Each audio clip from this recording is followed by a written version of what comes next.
আমি যদি একটা সুন্দর বউ থাকে তাকে যদি আমি পছন্দ ভালোবাসি তাহলে কেন আমি 72 হুর পাওয়ার স্বপ্ন দেখব? Explain this.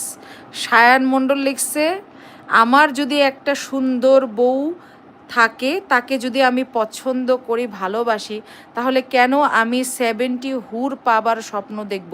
Explain please.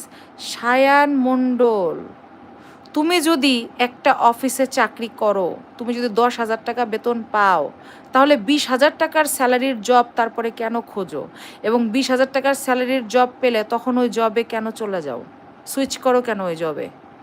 যখন 50,000, তখন ধরো 20,000 টাকার স্যালারির জবে তুমি সুইচ করলা, তারপর যখন 1,00,000 টাকার স্যালারির জব তোমার জন্য রেডি হয়, তখন তুমি 20,000 টাকার জব ছেড়ে 1,00,000 টাকার জবে কেন সুইচ করো?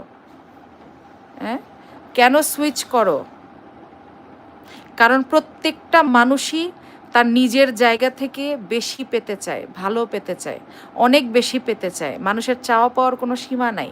যেমন ম্যাক্সিমামই এই দুনিয়াতে ম্যাক্সিমাম পুরুষরাই শুধুমাত্র তাদের বউয়ের প্রতি, বউ নিয়ে সন্তুষ্ট থাকে না। হ্যাঁ, পুরুষ একাধিক নারী পছন্দ করে। পুরুষ নারী বলতেই পছন্দ করে। দেখবেন একটা নারী, একটা সুন্দর মেয়ে যদি একটা মানে চায়ের দোকানে যায়, যদি একটু চা খায়, ওখানে দেখবেন পুরুষের ভিড় লেগে যায়। তার মানে কি ওই পুরুষদের ঘরে কি বউ নাই? আছে। পুরুষরা নারী পেলেই খুশি হয়, পুরুষরা নারী পেলেই একটু মুখে হাসি ফোটে, পুরুষরা নারীটাকে খুব বেশি পছন্দ করে, নারী জাতিটাকে। এটা জানেন? এটা নিজেকে দিয়ে বোঝেন না? সো পুরুষের জন্য নারী হচ্ছে একটা পুরস্কার স্বরূপ।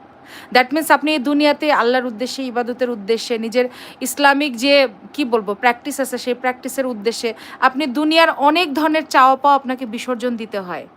দুনিয়ার অনেক ধরনের আশা আকাঙ্ক্ষা আপনি পূরণ করতে পারেন না। আপনার দৃষ্টির হেফাজত করতে হয়, আপনার আখলাককে সুন্দর রাখতে হয় দুনিয়ার স্বার্থে, আল্লাহকে সন্তুষ্ট করার স্বার্থে। হ্যাঁ, কিন্তু আপনি যখন ওই পরীক্ষাটাতে পাশ করবেন, আপনি যখন ভালো একটা ফলাফল করবেন, তখন আল্লাহ আপনাকে একটা কি বলবো যে তখন আপনার কল্পনাতীত পুরস্কার দিয়ে আপনাকে বিনিময় হিসেবে খুশি করে দিবে। এটি তো